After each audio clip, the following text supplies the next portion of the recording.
All right, let's pull back the curtain on the world of cyber attacks.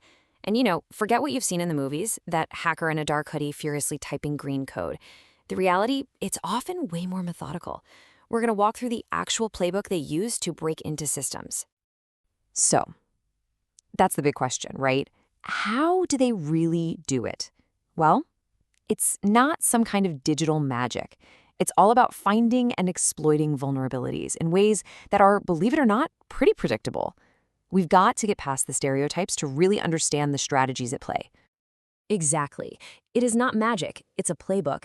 And today, we're going to break down 3 of the most common plays you'll see. Because, look, once you get how the attack works, you're in a much, much better position to build a strong defense. Okay, let's kick things off with our first tactic. This one's all about brute force and just creating chaos. We're talking about the overwhelm tactic, or as I like to call it, flooding the gates. The goal here isn't to be sneaky at all. It's to be so loud and disruptive that nothing else can get through. The most basic version of this is a denial of service attack, or DOS for short. Here's a simple way to think about it. Imagine a popular store, but it only has one single entrance. A DOS attack is like sending hundreds of robots to just stand in that doorway, completely blocking it. No real customers can get in. The website is effectively shut down for anyone who actually wants to use it. Now, this is where the attack really scales up. A standard DOS attack, that comes from just one computer, and honestly, it can be pretty easy to block. But a distributed denial of service, a DDoS attack, that is a whole different beast. The malicious traffic comes from hundreds, maybe thousands of compromised computers, what we call a botnet, and they all hit the target at the exact same time. It's like a massive tidal wave of data coming from all over the world. A really classic example of this overwhelm tactic is something called the SYN flood. You can think of it like a digital game of ding-dong ditch. The attacker sends a request to start a conversation with the server. That's the SYN, which is basically like ringing the doorbell. The server politely responds, "Yep, I'm here," and it holds the connection open, waiting. But the attacker never replies. Now, multiply this by tens of thousands, and the server completely exhausts its memory just waiting for conversations that are never, ever going to happen. So how in the world do you stop this kind of flood? Well, there are 2 key techniques. First, rate limiting.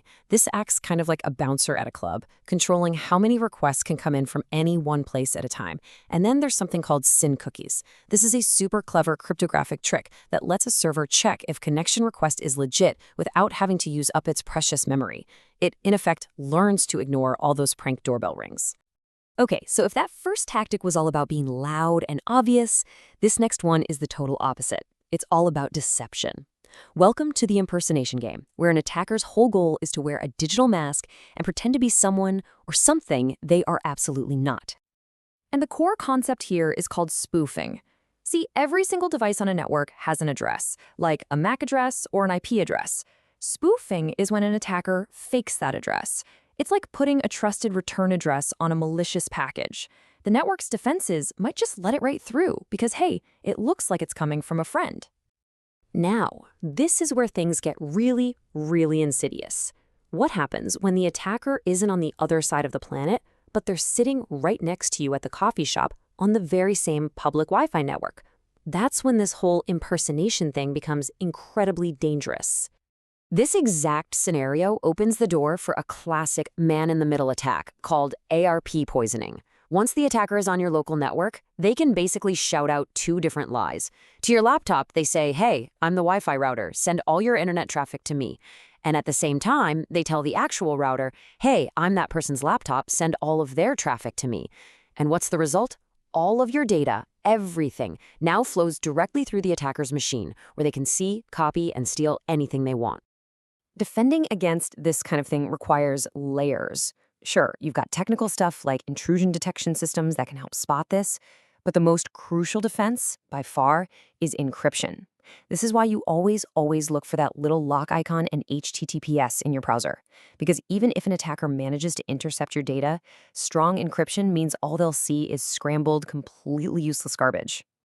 All right, so we've covered brute force and we've covered deception. Our third play from the hacker's playbook is probably the most sophisticated of all, the code injection attack. This isn't about overwhelming a system or impersonating someone. No, this is about tricking a system into running the attacker's commands for them. It's like slipping the system a Trojan horse note. And the most famous example of this is SQL injection. So imagine a website's login form is like a request slip you give to the database, and the database is like a very literal librarian. Normally, you just write your username on the slip, but with a SQL injection, an attacker crafts a special command on that slip that says something like, find this username, or just confirm that 1 equals 1. The database, being a literal-minded machine, sees that, yep, 1 does equal 1, and it grants access, without ever needing a valid username or password. And this slide right here shows you just how simple yet totally devastating this can be. On the left, you've got a normal login. On the right, the attacker just adds that tiny little phrase, or 1 equals 1 dash dash. To the database, the logic suddenly becomes, find the user named admin, or if you can't, just check if 1 equals 1. Well, 1 always equals 1, so the check passes, and the password validation gets completely bypassed. Just like that. Fortunately, the defenses for this are very well understood in the industry. The #1 rule is using something called parameterized queries. Think of it like having a form with separate, predefined boxes, one for username and one for password. This makes it physically impossible to sneak malicious code where it doesn't belong. It's also absolutely critical to sanitize all user input and to enforce the principle of least privilege. That way, even if an attacker gets in, the account they compromise has very, very limited power. A close cousin to SQL injection is cross-site scripting, or XSS. Now, instead of attacking the database on the back end, XSS attacks the user directly. An attacker will inject a malicious script into a website, maybe in a forum post or a product review. The website, not knowing any better, then serves up that script to other visitors. And because it's coming from a site they trust, their browser just runs it. This can be used to steal all sorts of things, like login credentials, browser cookies, and other sensitive info. So the defense here is really all about treating any content submitted by users with a healthy dose of suspicion. Servers have to sanitize and encode all output, turning potentially dangerous characters for scripts into just harmless text. And a strong content security policy adds another great layer of defense. It acts like a bouncer that tells the browser exactly which sources are on the approved list for running scripts and which aren't. Okay, so we've seen how attackers overwhelm, how they impersonate, and how they inject malicious code. So now, let's flip the script. How do we defend? This brings us to the defender's playbook. You know, when you really boil it all down, a strong defense rests on these 3 pillars. #1, validate and sanitize. Just assume all user input is malicious until you can prove it's safe. 2, encrypt everything. Protect your data when it's moving across the network so that even if it's intercepted, it's completely useless. And 3, limit privileges. Make sure every single piece of your system only has the absolute minimum access it needs to do its job and nothing more. If you master these 3, you've shut down a massive part of the attacker's playbook. And that might be the single most important thing to take away from all of this. Cybersecurity isn't a destination you arrive at. It's a process. It is a constant cat and mouse game. For every new attack that's invented, a new defense has to be engineered. It's a field that truly never, ever stands still.